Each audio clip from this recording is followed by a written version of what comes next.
Assalamualaikum warahmatullahi wabarakatuh. Perkenalkan, nama saya Helda Fauzia dari kelas 11 MIPA 1, asal sekolah SMA Negeri 1 Babakan Madang. Di sini saya akan melakukan percobaan tentang ilmu fisika, yaitu hukum Archimedes. Bagaimana benda bisa tenggelam, melayang, dan mengapung. Untuk bahan dan alat yang saya gunakan, ada 3 gelas air yang sudah berisikan air, ada 3 butir telur, ada sendok makan, dan juga ada garam. Kita mulai percobaan dari gelas yang pertama, yaitu tenggelam. Pertama-tama, ambillah 1 butir telur dan masukkan ke dalam gelas percobaan pertama, dan lihat telurnya tenggelam. Selanjutnya kita melakukan percobaan pada gelas kedua dan juga gelas ketiga, yaitu melayang dan mengapung. Untuk percobaan pada gelas kedua, pertama-tama ambillah 1 sendok garam, kemudian masukkan ke dalam gelas percobaan kedua. Lalu aduk sampai air dan garam tercampur rata.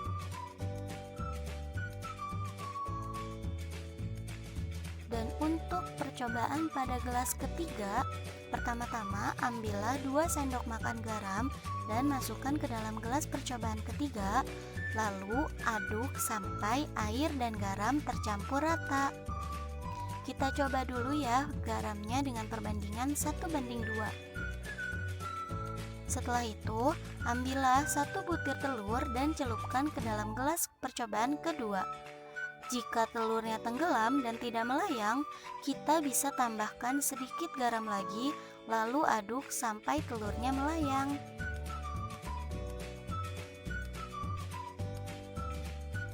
Lihat, telur pun melayang. Lalu kemudian kita masukkan juga 1 butir telur ke dalam gelas percobaan ketiga. Dan lihat, telurnya pun langsung mengapung.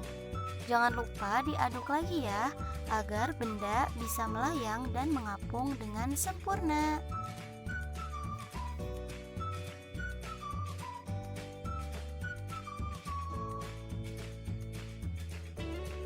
Dari percobaan yang saya lakukan, dapat disimpulkan bahwa yang pertama tenggelam.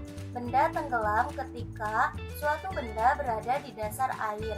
Tenggelam juga terjadi apabila massa jenis benda lebih besar daripada massa jenis air. Yang kedua yaitu melayang. Melayang terjadi ketika suatu benda berada di dalam air tetapi tidak sampai ke dasarnya. Melayang juga terjadi apabila massa jenis benda sama dengan massa jenis air. Yang ketiga yaitu mengapung. Mengapung terjadi ketika suatu benda berada di permukaan air. Mengapung juga terjadi apabila massa jenis benda lebih kecil daripada massa jenis air. Pada percobaan gelas kedua dan ketiga, kenapa harus menggunakan garam? Jawabannya yaitu karena garam berfungsi untuk memperbesar massa jenis air. Dengan demikian, semakin banyak garam yang diberikan, maka semakin besar pula massa jenis airnya. Sekian video yang dapat saya sampaikan, kurang lebihnya mohon maaf. Wassalamualaikum warahmatullahi wabarakatuh.